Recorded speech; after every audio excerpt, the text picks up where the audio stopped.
What is the meaning of success? എന്താണ് വിജയം? എങ്ങനെയാണ് ഒരു വിജയിയായി മാറാൻ സാധിക്കുക? നമ്മൾ ജീവിതത്തിൽ സെറ്റ് ചെയ്ത് വെച്ചിരിക്കുന്ന ലക്ഷ്യം നേടിയെടുക്കുകയാണ് വിജയമെന്ന് വളരെ സിമ്പിളായി നമുക്ക് വിജയത്തെ നിർവചിക്കാൻ കഴിയും. വിജയപരാജയങ്ങൾ ആപേക്ഷികമാണ്. വിജയത്തെക്കുറിച്ചുള്ള കാഴ്ചപ്പാട് ഒരാളിൽ നിന്ന് മറ്റൊരാളിലെത്തുമ്പോൾ വ്യത്യസ്തപ്പെട്ടിരിക്കും.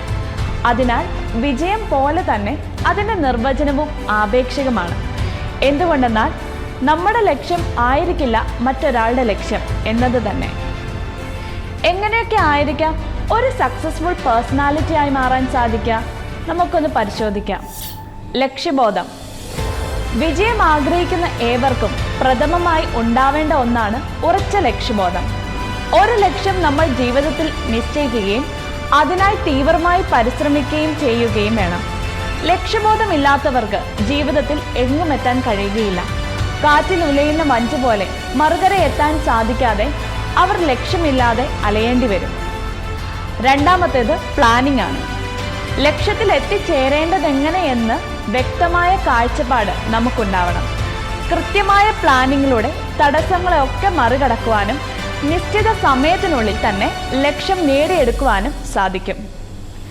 ജീവിത വിജയം കാംക്ഷിക്കുന്ന ഏവരിലും ഉണ്ടാവേണ്ട അടിസ്ഥാന ഘടകമാണ് ഉത്തരവാദിത്വ ബോധം. ലക്ഷ്യം നിശ്ചയിച്ചാൽ മാത്രം പോരാ, ഉത്തരവാദിത്വ ബോധത്തോടെയുള്ള പ്രവർത്തനം ജീവിത വിജയത്തിന് ആവശ്യമാണ്. നമ്മുടെ ലക്ഷ്യം നമ്മളുടേത് മാത്രമാണ്.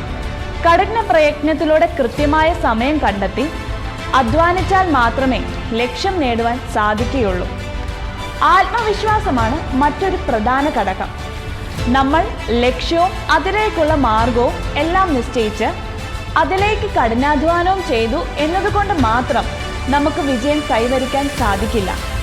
നമ്മളുടെ പ്രവർത്തനങ്ങളിൽ ഉൾപ്രേരകമായി പ്രവർത്തിക്കുന്ന ഒന്നാണ് നമ്മുടെ ആത്മവിശ്വാസം. കോൺഫിഡൻസോട് കൂടിയുള്ള ശ്രമങ്ങൾ ജീവിത വിജയത്തിൽ ഏറെ പ്രാധാന്യമുള്ളതാണ്. നമ്മളിപ്പോൾ പറഞ്ഞ പ്രധാന ഘടകങ്ങൾ കൂടാതെ മറ്റു പല ധാരാളം ചെറുതെന്ന് തോന്നിക്കുന്ന ഘടകങ്ങളും ഒരു സക്സസ്ഫുൾ പേഴ്സൺ ആവുന്നതിലേക്ക് ആവശ്യമാണെന്ന് എനിക്ക് പലപ്പോഴും തോന്നാറുണ്ട്. Focus on your potentials. നിങ്ങൾക്ക് ധാരാളം പോരായ്മകൾ ഉണ്ടാവും, അതിനോടൊപ്പം തന്നെ നല്ല കഴിവുകളും. സോ നമ്മുടെ പോരായ്മകളെ അവഗണിച്ച് നമ്മുടെ പൊട്ടൻഷ്യൽ അല്ലെങ്കിൽ കഴിവുകളിലാവണം നമ്മുടെ ശ്രദ്ധ. നെഗറ്റീവായി ചിന്തിക്കാതെ, അതായത് എനിക്ക് ആ കഴിവില്ല, ഈ കഴിവില്ല എന്ന് പറഞ്ഞ് മടിപിടിച്ചിരുന്ന് സമയം കളയാതെ നമ്മുടെ കഴിവുകളിലൂന്നി വിജയം കൈവരിക്കാൻ സാധിക്കണം. ലക്ഷ്യം സെറ്റ് ചെയ്ത് കഴിഞ്ഞാൽ നമ്മൾ ചെയ്യുന്ന ഓരോ പ്രവൃത്തിയും നമ്മുടെ വിജയത്തിന് വേണ്ടിയുള്ളതാവണം. നമ്മൾക്ക് നമ്മളെ തന്നെ ഡെവലപ്പ് ചെയ്യാൻ സാധിക്കണം. കൃത്യമായ പഠനത്തിലൂടെയും വായനയിലൂടെയും നമ്മൾക്കതിന് കഴിയും. ഓരോ നിമിഷവും പുതിയ കാര്യങ്ങൾ പഠിക്കാൻ ശ്രമിക്കുകയും അത് നമ്മുടെ ജീവിത വിജയത്തിന് മുതൽക്കൂട്ടാക്കാനും ശ്രമിക്കുക.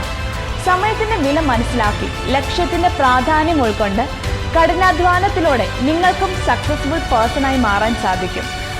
മഹാന്മാരുടെയും മറ്റ് സക്സസ്ഫുൾ പേഴ്സൺസിൻ്റെയും പരിശ്രമങ്ങൾ മാതൃകകളാക്കുക. പരാജയ ചിന്ത ഏതുമില്ലാതെ വിജയത്തിനായി കഠിനമായി പരിശ്രമിക്കുക. നാളെ നിങ്ങളും മറ്റുള്ളവർക്ക് മാതൃകയാവട്ടെ. Be honest with yourself. Change your perspective. Think positively. Be a successful person.